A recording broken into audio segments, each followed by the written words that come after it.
Les hablo aquí de su espacio Red de Comunicaciones de Datos. Les habla Carlete. Bueno, en este caso vamos a hablar sobre la capa 567 del modelo OSI, capa de sesión, capa de presentación y capa de aplicación.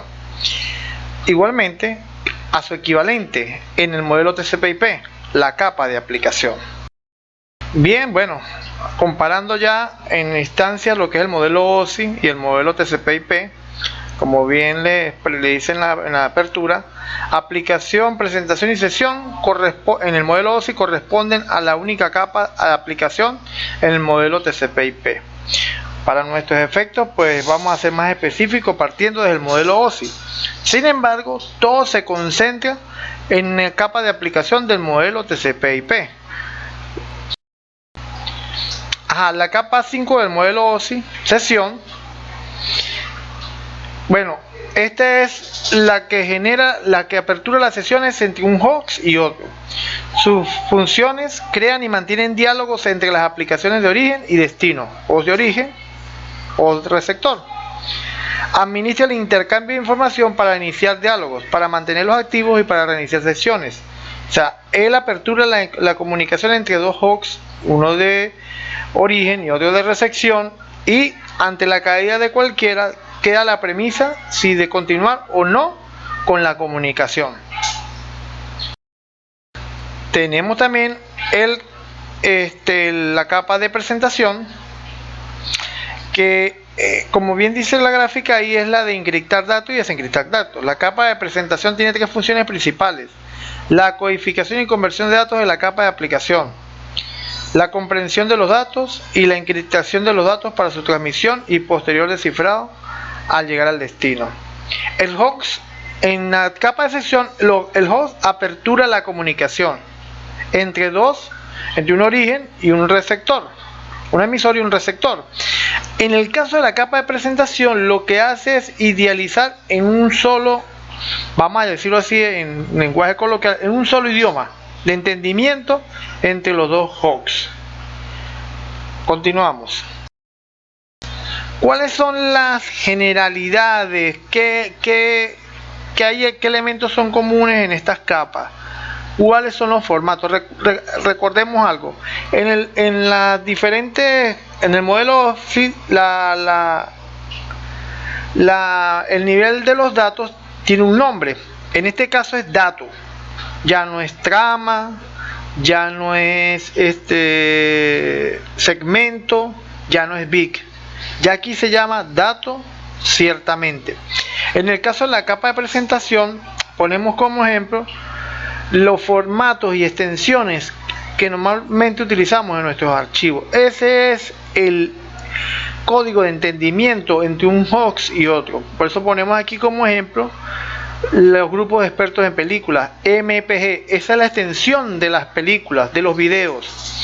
Igual tenemos varios formatos que corresponden a imágenes, que son el GIF, que son formatos de intercambio gráfico, el Joint Photograph Expert Group, que es el JPG, muy común, muy conocido, y el PNG, que es gráficos en red portátiles.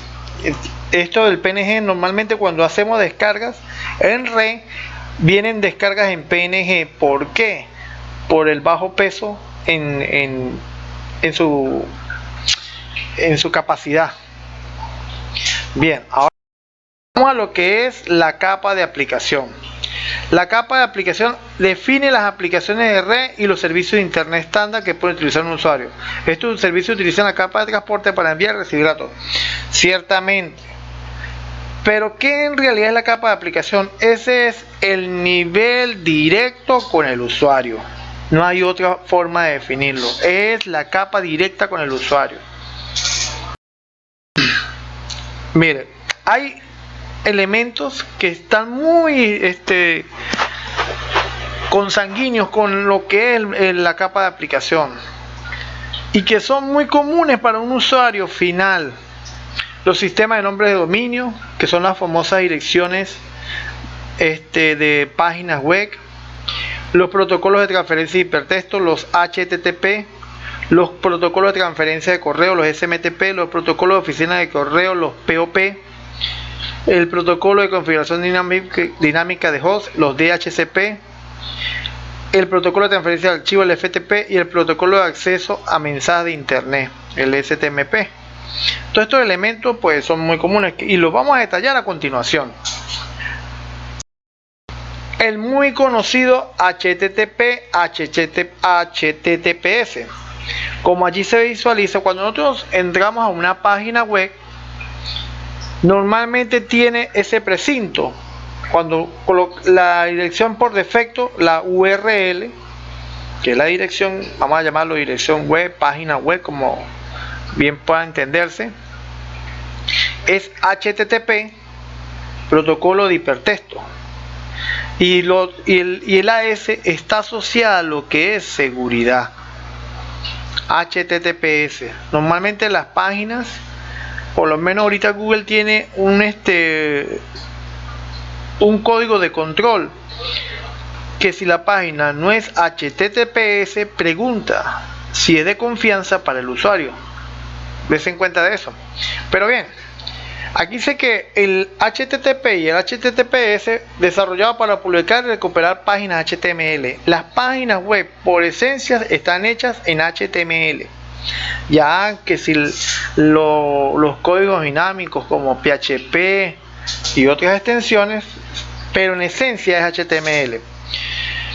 Utilizado para la transferencia de datos. Especifica un protocolo de solicitud-respuesta. O sea, solicito una página es la que se apertura. Los tres tipos de mensajes comunes son GET, POX y PUC. GET es una solicitud de datos por parte del cliente. POX y PUC se utiliza para enviar mensajes que suben datos al servicio web o al servidor web. Más o menos lo que en esencia se ve allí. Mire, la página web, el cliente, la petición HTTP, el archivo solicitado. Normalmente una página web es un archivo alojado en un servidor. Y es lo que se muestra, es un desarrollo en código. Tenemos el SMTP, que es el protocolo simple de transferencia de correo, que permite la transferencia confiable y eficiente del correo. Acuérdense en todas esas anteriores capas de los datagramas, de los segmentos, de los paquetes. Todo en esencia es lo que corresponde a esto. En lo que es un correo, tenemos el protocolo de oficina de correos, el POP, que permite que una estación de trabajo recupere el correo electrónico de un servidor de correo. Esos son los famosos correos guardados en formato borrador. Con POP, el correo se descarga del servidor al cliente y después se elimina del servidor. Cuando se descarga un correo, él queda eliminado del servidor, pero queda alojado en la nube correspondiente al proveedor del servicio de correo. Tenemos el protocolo de acceso a mensajes de internet. Es otro protocolo para recuperar mensajes de correo electrónico. A diferencia del POP, cuando el usuario se conecta a un servidor con capacidad IMAC, se descargan copias de los mensajes a la aplicación cliente.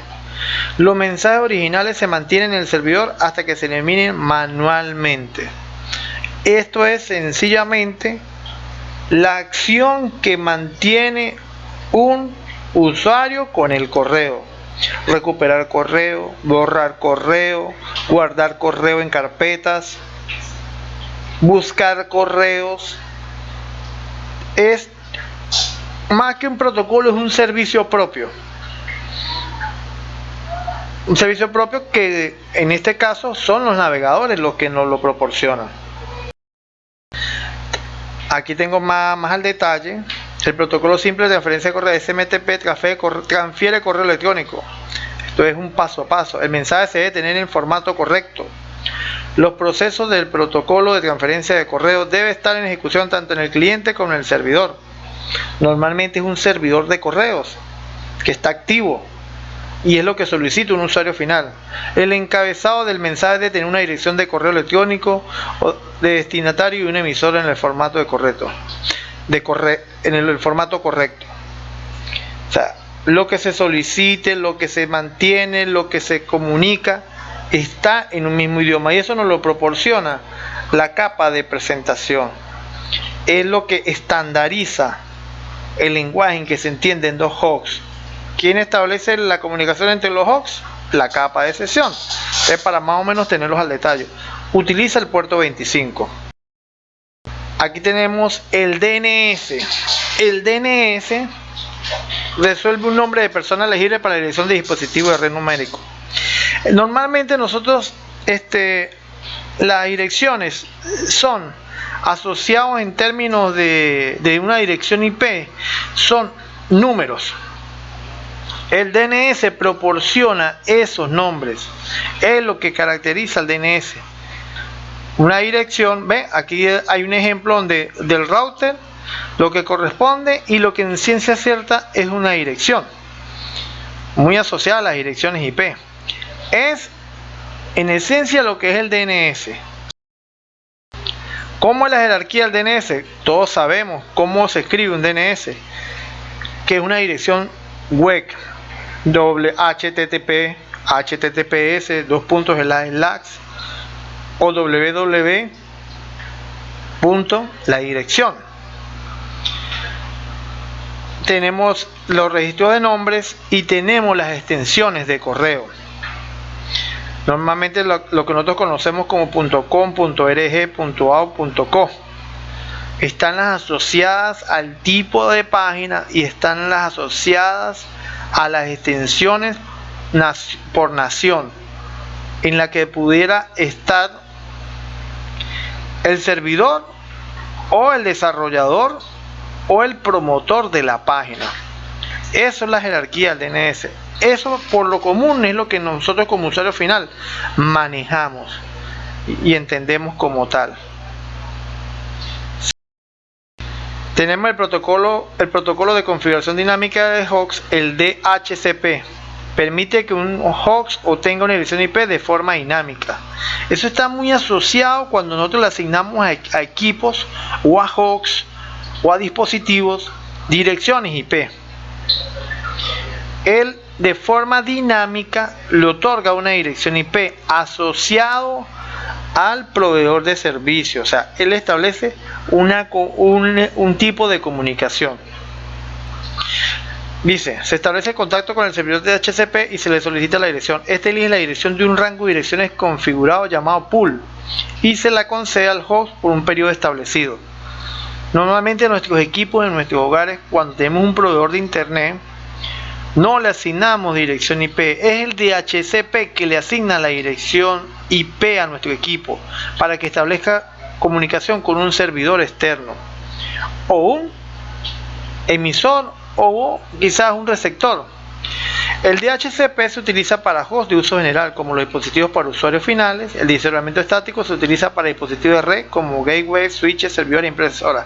Cuando nosotros asignamos direcciones IP, las asignamos propiamente es porque tenemos control de la red o sencillamente estamos en una red LAN y queremos configurar el grupo de trabajo y tiene que estar asociado a unas direcciones IP y a un grupo de red de trabajo.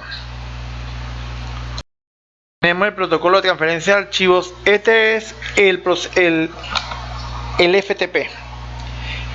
Normalmente los FTP es un protocolo que permite a quienes desarrollan páginas web resguardar los contenidos de las páginas web. Es allí, a través del FTP. ¿Por qué el FTP? Porque el FTP permite la transferencia de datos entre un cliente y un servidor. Un cliente FTP es una aplicación que se ejecuta en una PC y que se utiliza para insertar y extraer datos en un servidor que ejecuta un demonio FTP. ¿Qué es esto? Normalmente los desarrolladores de web se manejan con un equipo personal. ¿Qué le permite el protocolo FTP? Tener comunicación con el servidor que provee el servicio de alojamiento de una página. Y el protocolo de FTP es el que permite ese tráfico quizás pesado de transferencia de archivos. Dice, para transferir datos correctamente requiere de dos conexiones entre el cliente y el servidor. una para los comandos y la respuesta y otra para transferencia de archivos propiamente dicha. Anteriormente a esto se hacía bajo código. Este protocolo nos lo permite desarrollarlo a través de una interfaz usuario. Y tenemos los bloques de mensaje de servidor. Este es el común de una red LAN. Cuando vamos a dar un ejemplo aquí con una impresora, tenemos un equipo, un servidor de impresión, y es la comunicación que establece un terminal a través de una red con un equipo no conectado directamente, sino a través de un servidor. Dice, los clientes establecen una conexión a largo plazo a los servidores. Una vez establecida la conexión, el usuario puede acceder a los recursos en el servidor como si el recurso fuera local para el host del cliente. Mire, hay tantas acciones que uno puede llevar adelante a través de este protocolo. Comunicación entre equipos, uso de servicios del equipo, uso de, vamos a llamarlo así, servicios como la impresión,